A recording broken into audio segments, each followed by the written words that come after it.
এই সিএএ কি, আর এই আইনে কি বলা হয়েছে, আর কেনই বা চালু করতে হলো। না, হিন্দুদের দ্বারা হিন্দুদের ধর্মীয় অত্যাচার হয় না, এটা প্রথমে ক্লিয়ার করি। আমাদের মতন যারা শরণার্থী তারা এই দেশে থেকেও কিন্তু এতদিন আমরা সমস্ত সুযোগ সুবিধা পেতাম না সরকারের কাছ থেকে, যাতে মুসলিম ভোটটা ভেঙে যায় বা ভাগ হয়ে যায়, এই চিন্তায় কিন্তু এই জিনিসগুলো করছে। আপনাদের ভোট আসবে, ভোট যাবে, আপনারা ভোট চাইতে আসবেন, এসে এই উদ্বাস্তু পরিবারগুলোর কাছে গিয়ে কী বলবেন। আজকের ভিডিওতে আমি ইন্ট্রোটা দুরকমভাবে শোনাবো আপনাদেরকে, তারপরে ভিডিওর মূল বিষয়বস্তুতে আসবো। তো দুটো ইন্ট্রো শুনে বলবেন কোনটা ভালো লাগছে, তো সেটাই কিন্তু পরের ভিডিও থেকে রাখার চেষ্টা করব।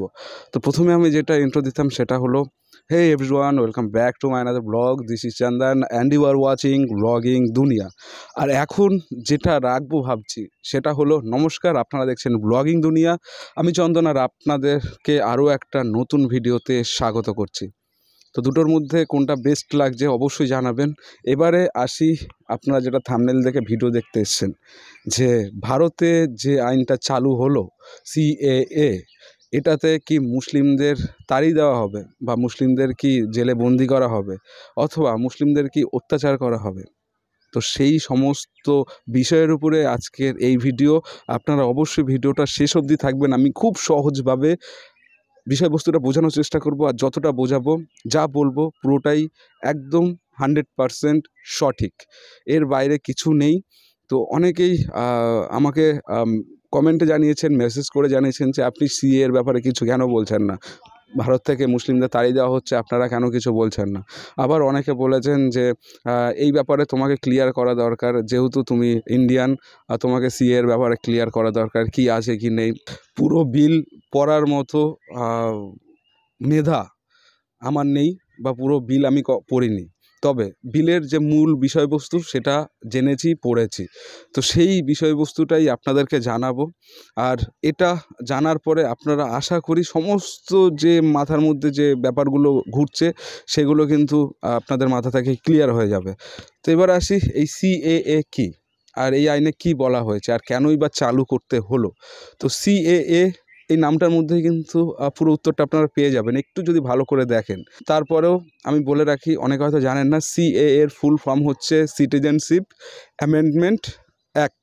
এটাকে বাংলায় করলে হচ্ছে নাগরিকত্ব সংশোধনী আইন। তো এই সিএএকে কিন্তু 2016 সালে একবার লোকসভাতে আনা হয়েছিল, কিন্তু কোনোভাবে এটা পাস হয়নি, আন্দোলন হোক বা যা কিছু হোক। বাট তারপরে কিন্তু 2019 সালে আবার আনা হয়, আর তারপরেই কিন্তু লোকসভা থেকে পাস হয়, তার পরের দিন রাজ্যসভা থেকে পাস হয়।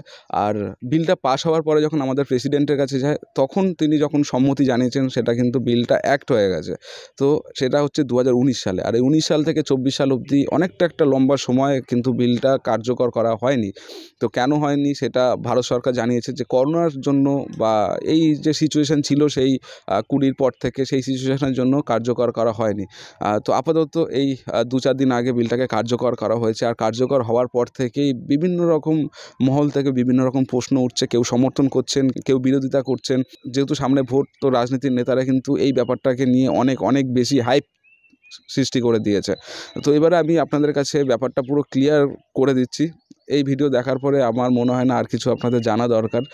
তো একদম সিম্পলভাবে যেটা বলতে গেলে বলতে হয়, এই আইনে কোনোভাবেই কোনো জায়গাতে মুসলিমদেরকে তাড়িয়ে দেওয়া বা মুসলিমদের নাগরিকত্ব কেড়ে নেওয়ার কথা কোথাও বলা হয়নি।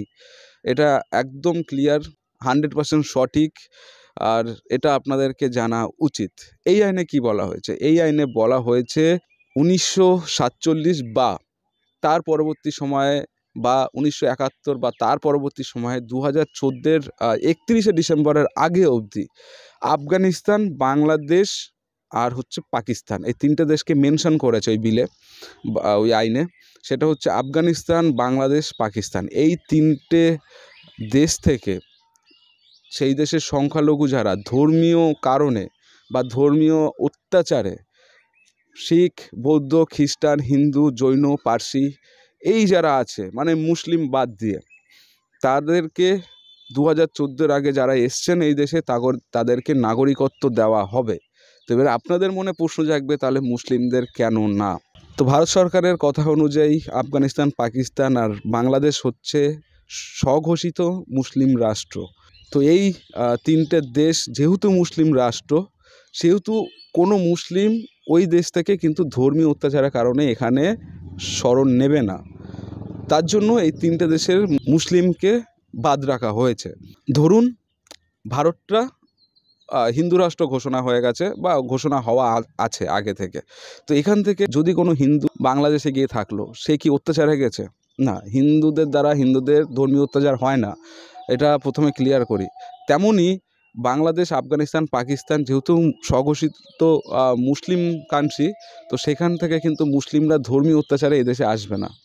হ্যাঁ, পাসপোর্ট ভিসা নিয়ে যারা আসছেন, ঘুরছেন ফিরছেন, তারা তো তাদের মতন ঘুরছেন ফিরছেন চলে যাচ্ছেন, কিন্তু যারা অবৈধভাবে মানে পাসপোর্ট ভিসা না করেই এখানে এসে বসবাস করছেন বা থাকছেন, তাদেরকে কিন্তু নাগরিকত্ব দেওয়া হবে না। কিন্তু যারা ভারতীয় মুসলিম, যারা দেশভাগের পরেও এখানে আছে, তারা অনেক আগে থেকেই নাগরিক, তারা আমাদের আগে থেকেও নাগরিক, তাদের অধিকার আমাদের থেকেও বেশি। মানে আমরা হয়তো কোনো দিন নাগরিকত্ব হারিয়ে ফেলতে পারি, কিন্তু মুসলিমরা, ভারতীয় মুসলিমরা কখনোই নাগরিকত্ব হারাবে না এই দেশ থেকে। আশা করি আপনারা সম্পূর্ণ বিষয়টা ঠিকঠাকভাবে বুঝতে পেরেছেন। এই বিলে, আবারও বলছি, এই বিলে কোনো মুসলিমকে তাড়ানোর কথা বলা নেই, এই বিলে কোনো মুসলিমের নাগরিকত্ব কেড়ে নেওয়ার কথা বলা নেই।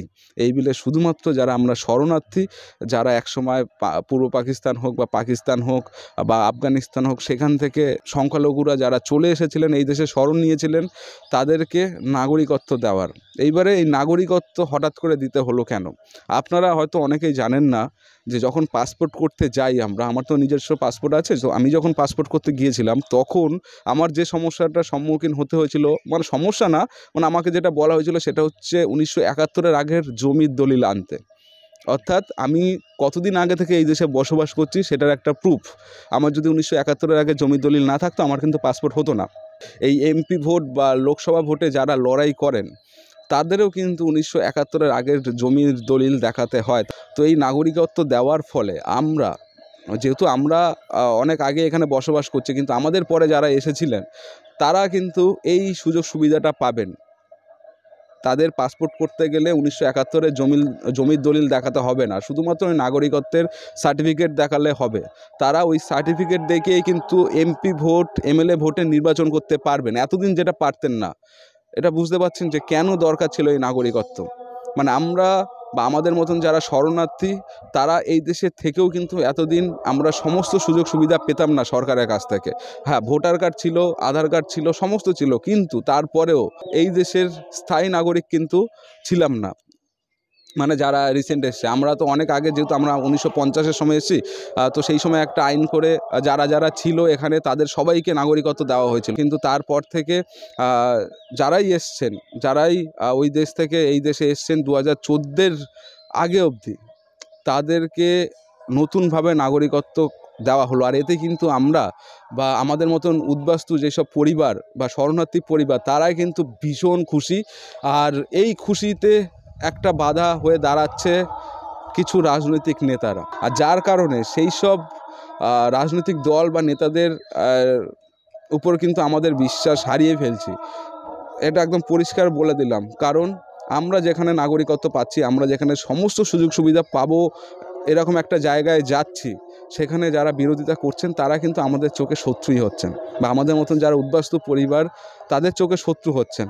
তো এই ব্যাপারটা সমস্ত রাজনৈতিক দলকে মাথায় রাখতে হবে। আর এটাও জানি যে কিছুদিন পর আমাদের দেশে ভোট, লোকসভা নির্বাচন, মানে খুব বেশি হলে 15 দিন 20 দিন বা 1 মাসের মধ্যে ভোট শেষ হয়ে যাবে।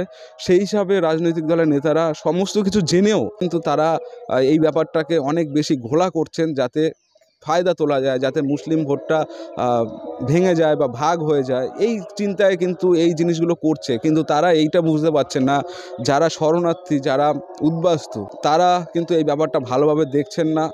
তারা আক্ষেপ আছে তাদের মনে, তাদের প্রতি কিন্তু রাগ জন্মাচ্ছে যে আমরা নাগরিকত্ব পাবো, তাদের সমস্যা কোথায়। ব্যক্তিগতভাবে আমারও খুব খারাপ লাগছে যখন দেখি কোনো নেতা বা মন্ত্রী এই বিলটার বিরোধিতা করছে। যদি বিলে লেখা থাকতো যে মুসলিমদের তাড়িয়ে দেওয়া হবে, ভারতীয় মুসলিমদের তাড়িয়ে দেওয়া হবে, তাহলে আমরাও বিরোধিতা করতাম, যারা উদ্বাস্তু পরিবার তারাও বিরোধিতা করতাম।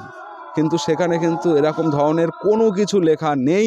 শুধুমাত্র যারা উদ্বাস্তু তাদেরকে নাগরিকত্ব দেওয়ার কথা বলা হয়েছে।